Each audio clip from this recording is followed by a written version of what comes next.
Today on Austin InSight, school vouchers, also known as school choice. Will this proposed policy become law? We'll talk to the Texas House Education Committee chairman. Plus, another South by Southwest is in the books. We're going to recap some of the most interesting sights and sounds. Austin InSight starts right now. Support for Austin InSight comes from Sally and James Gavin, and also from Suerte, Este, and Bartoti restaurants, bringing Austin together around culinary excellence to celebrate creativity, conservation, and culture in Central Texas.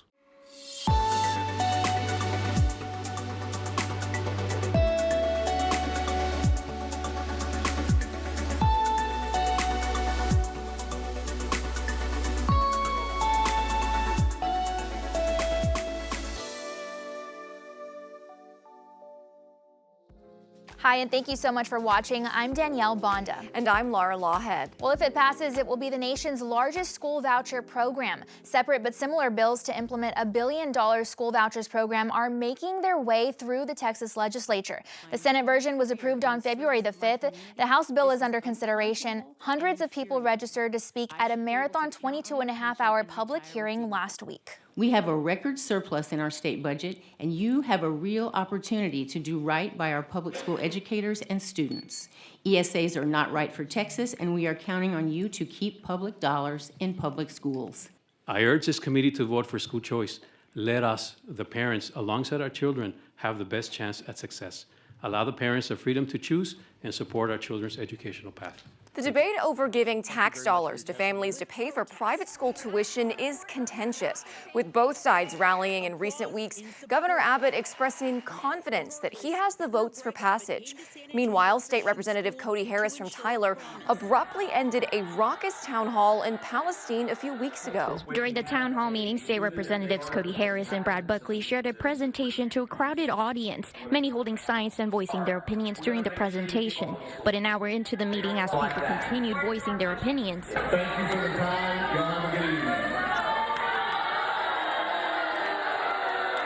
Cody Harris shut down the rest of the meeting. We will pass school choice in the state of Texas. So this is definitely a hot topic. More now in this overview of the school vouchers issue from Decibel multimedia reporter Blair Waltman-Alexson. Save Texas schools! Save Texas schools!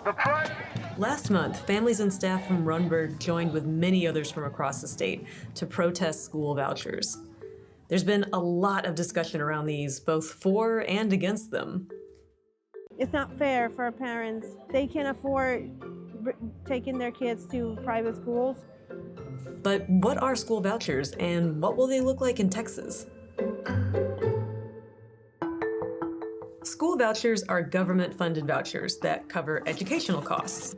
You might have heard it called school choice by people who support it.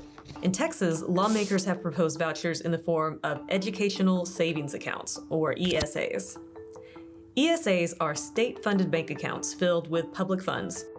Parents who remove their kids from public schools can use money from these accounts to cover educational costs like tuition, online schooling, or private tutoring. Lawmakers want to set aside $1 billion to start ESAs, allocating about $10,000 per student.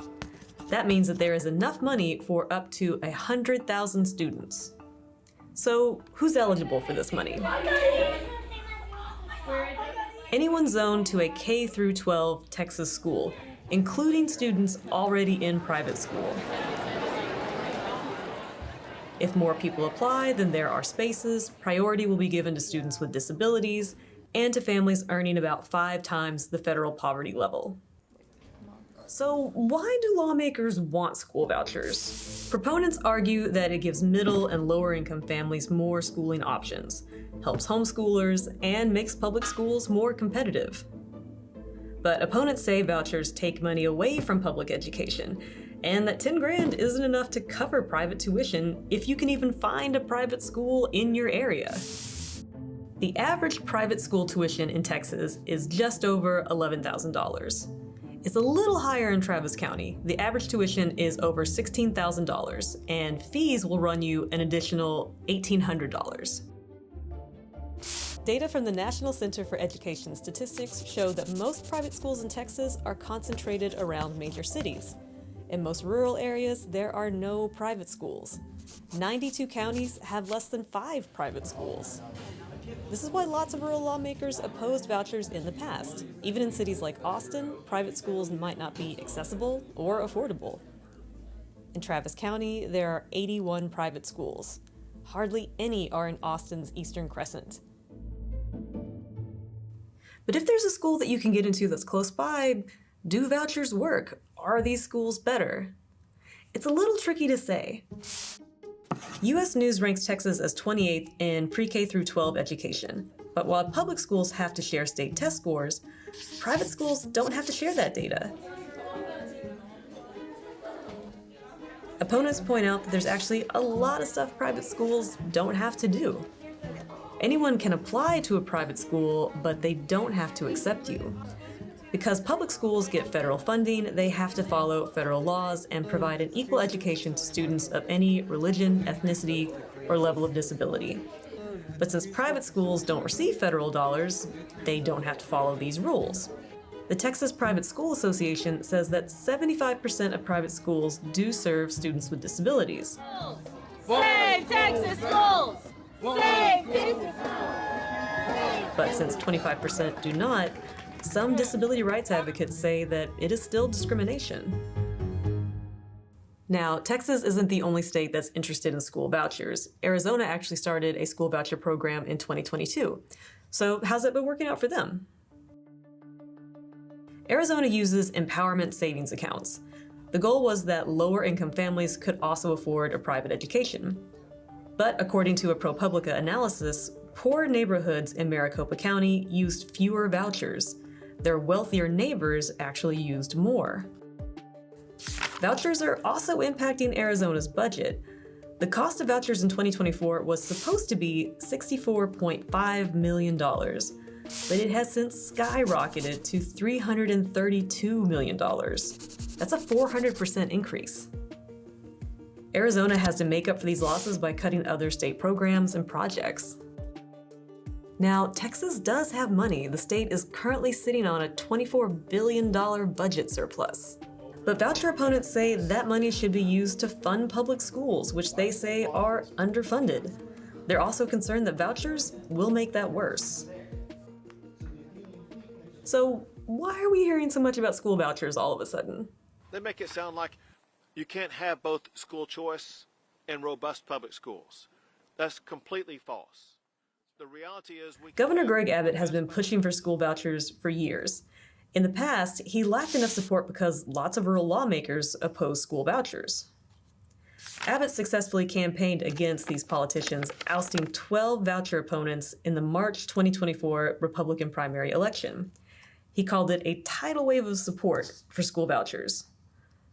One survey by the University of Texas Public Policy Project found that 52% of respondents supported starting a voucher program. And that brings us to the current legislative session, where there's support in both the House and the Senate for school voucher bills. So what's next? With support in both chambers, school vouchers are highly likely to pass this year. If signed, the new law would go into effect in September. But we'll have to wait and see who will end up using those funds and how they'll impact public schools. We'll turn now to the policymakers for perspectives for and against school vouchers. Joining us is Representative Brad Buckley from Salado. He chairs the House Public Education Committee and is a supporter of school vouchers. Representative, thanks so much for joining us. Thank you for having me. So you're familiar with the key criticisms of vouchers, of course. Why should taxpayers help fund private school tuition to the tune of $1 billion when, as education advocates claim, public schools are underfunded and teachers are underpaid in Texas? Yeah, well, that's why the Texas House is proposing the Texas two-step. And that is a House Bill 2 and House Bill 3 combined that will reform and invest in education for all kids in Texas. House Bill 2 is the largest investment in our public schools in the history of our state, even when you adjust for inflation. It will provide teacher pay raises, it will provide more funding for special education. It will make certain that our districts have the investments that they need to balance their budgets and to continue to do the great job that our public schools do. House Bill 3 recognizes that sometimes parents need an option. And sometimes their kids' their educational needs are not being met, and our parents deserve the option to put them in the setting that meets their needs. And so that's why these two bills together, I believe, are really important if we're going to really move the needle on educating our kids in Texas. But in other states, a lot of voucher funds have gone to parents who already had their kids enrolled in private schools, and so clearly they could already afford a private school education. Will the House bill prevent well-off families from getting vouchers, and how so? Yeah, our bill is prioritized for special education students that earn under a certain income, and then regular ed kids that earn that families have an income below a certain level of federal poverty standards, and works its way up. And what you'll find is that there are parents that have kids in private school now that are sacrificing significantly to keep their kids there. In my own district, in the community of Killeen, there's a private school that serves children with disabilities. And what you'll find is that more than 50% of the parents in that school earn less than $80,000 a year. And so we know now that parents are sacrificing to make sure their kids are in the appropriate setting. And so this bill recognizes that. It seeks to help those families continue to provide the education they feel is best for their kids. Just to reiterate, what would you say overall would be the biggest benefits of the school voucher policy for the state of Texas and families here? I think it's about putting kids in an environment where they can thrive. Nobody knows better what their kids need than parents. And so like my wife and I, we chose a public school setting for our 3 kids. We did transfer from one district to another because we felt like that matched our kids' needs better than where we lived. And this bill will simply give parents an option if they feel that they need it. And I think that's never been more important for us to provide those options for parents. Another tool in the toolbox, if you will, to make sure their kids get the best education possible. Well, got you. Thank you for elaborating on all those points. Representative Buckley, you've answered our questions. Thank you so much for taking this time for this interview. Thank you very much for having me. For the opposing view on school vouchers, we are joined now by State Representative James Tallarico from Round Rock. He is a former teacher and a vocal opponent of school vouchers. Videos of his sharp criticism have lit up social media in recent weeks. Representative Tallarico, thank you so much for being here. Thanks for having me. So you've called it welfare for the wealthy. What do you mean by that? Well, in every state that's tried voucher scams, you see that the vast majority of the money ends up going to wealthier parents who already have their kids in private school. And that's because it's hard to get into private schools. Private schools can deny admission to any student for any reason they want. They're exclusive. That's the whole reason that they're private.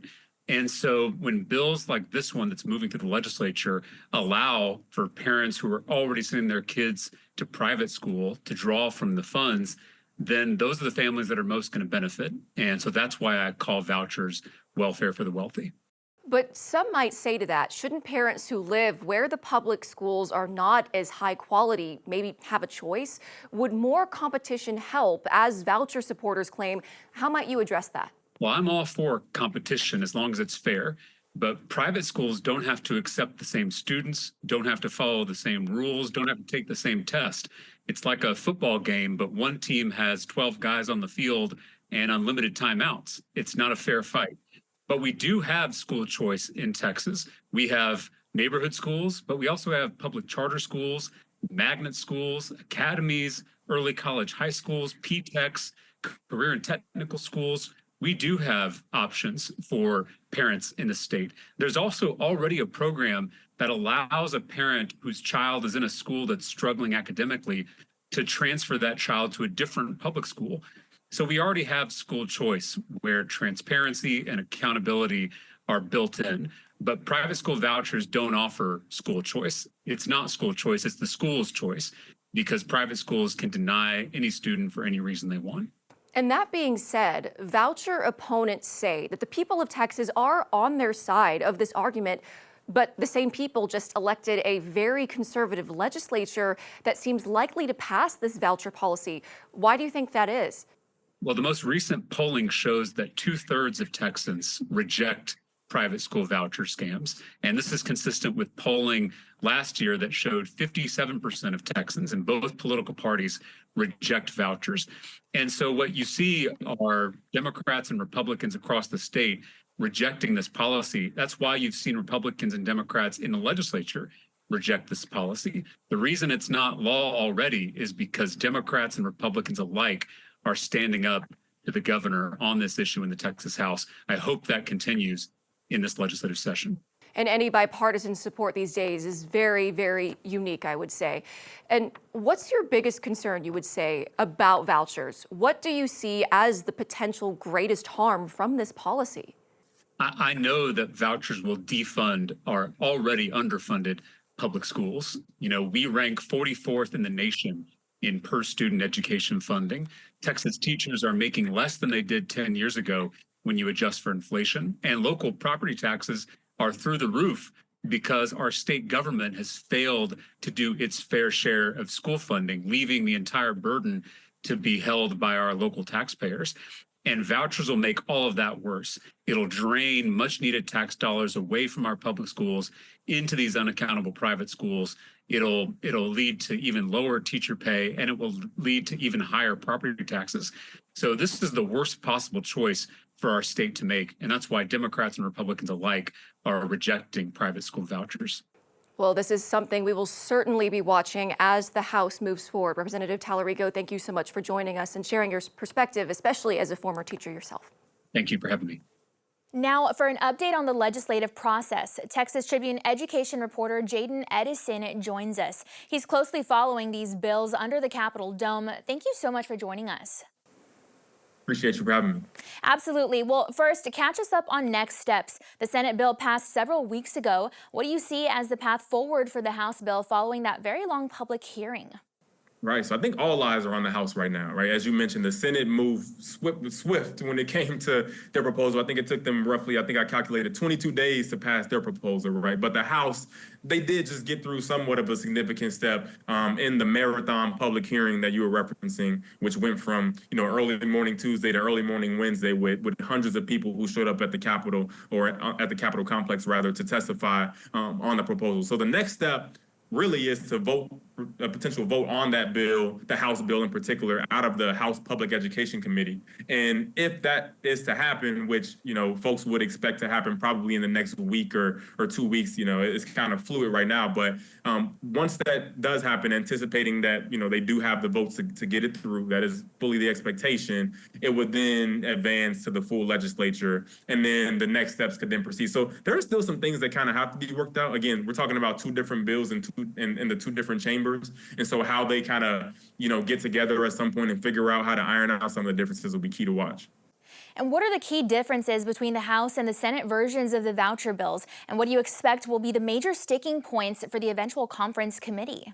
But they seem to be starting off at a better point than they did in 2023 when things ended, right? Which is, if you talk to lawmakers, right, they view that as the positive sign. And so I think the differences are relatively minor in the grand scheme of things, right? We talk about the differences kind of in how they would calculate how much funding, for example, each student would receive per year, and which students will receive top priority in the event that demand exceeds funding. And then also there are some differences, which I think will be an interesting kind of to monitor how they work around, is how they accommodate students with disabilities, right? The House kind of has what I would consider kind of more expansive provisions in the bill to try to accommodate, as many students with disabilities as possible, while also increase funding for those students as well. So we'll see how those things kind of play out and if those things actually end up being points of conflict. But what it sounds like right now is that, at least when you talk to lawmakers, is that they feel like they're in a better spot than where they were 2 years ago.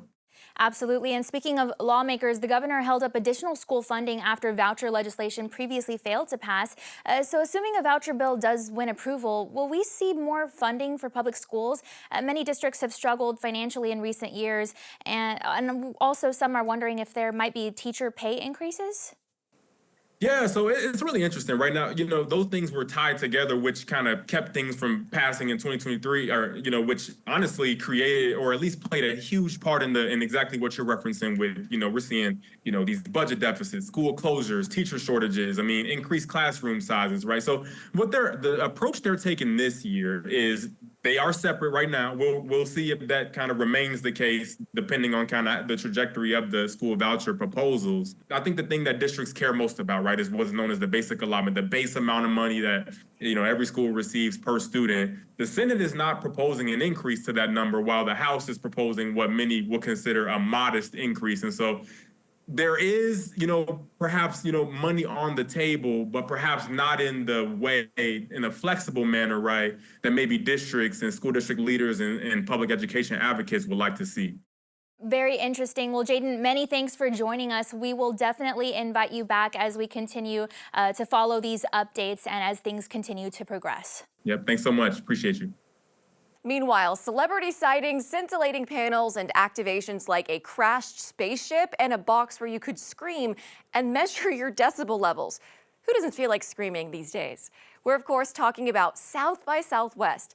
Last year, it attracted over 500,000 people, and this year felt even bigger. We spent some time at South by the last 2 weeks and have a roundup of some highlights. From movies,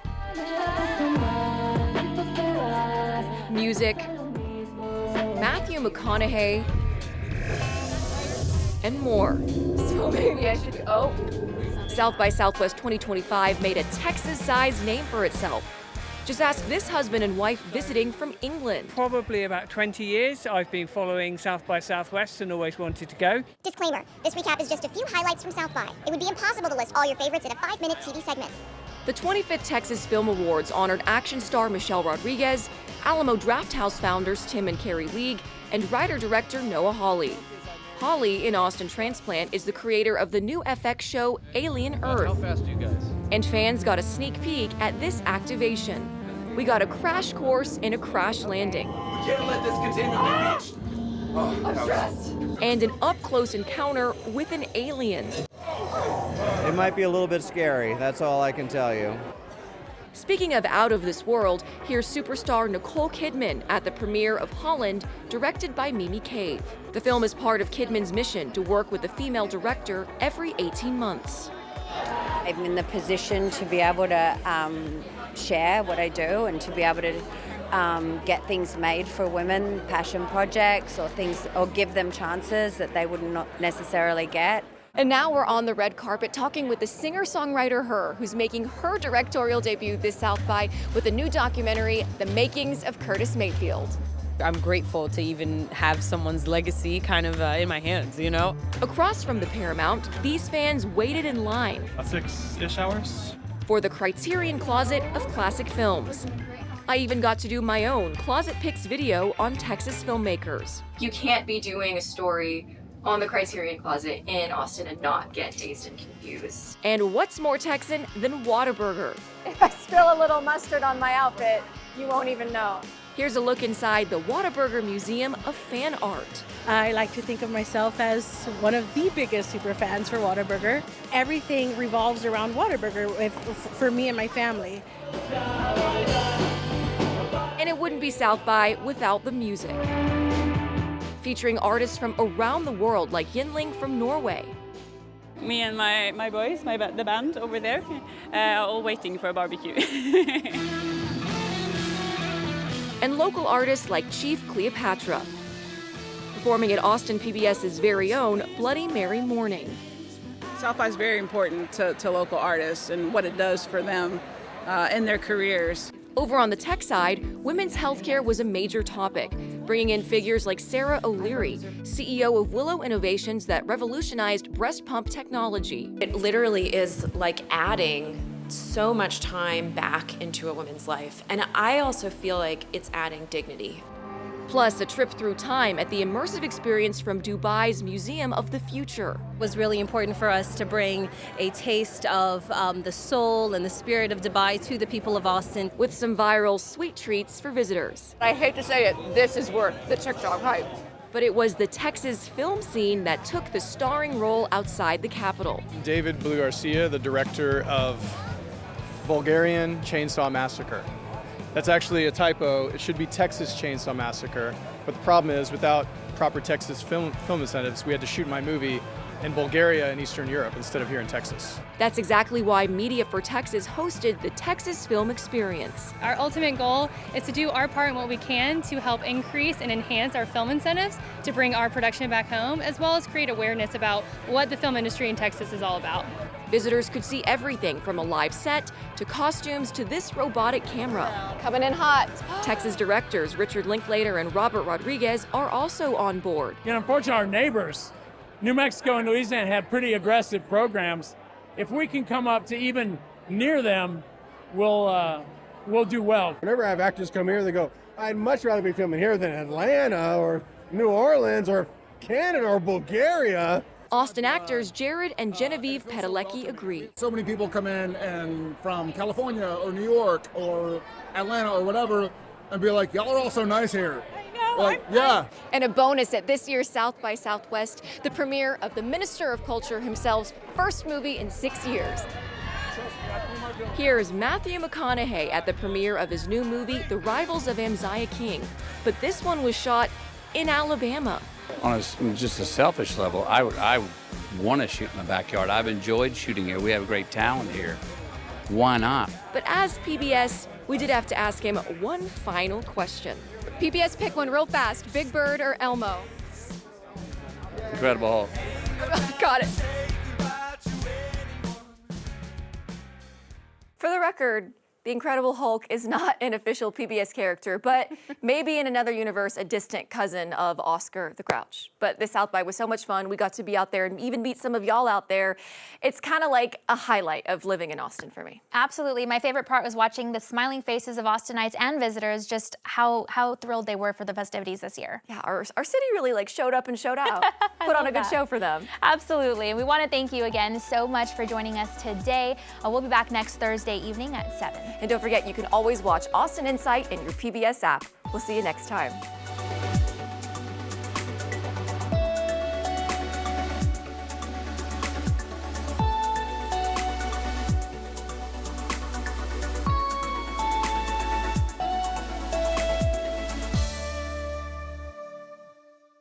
Support for Austin InSight comes from Sally and James Gavin, and also from Suerte, Este, and Bartoti restaurants, bringing Austin together around culinary excellence to celebrate creativity, conservation, and culture in Central Texas.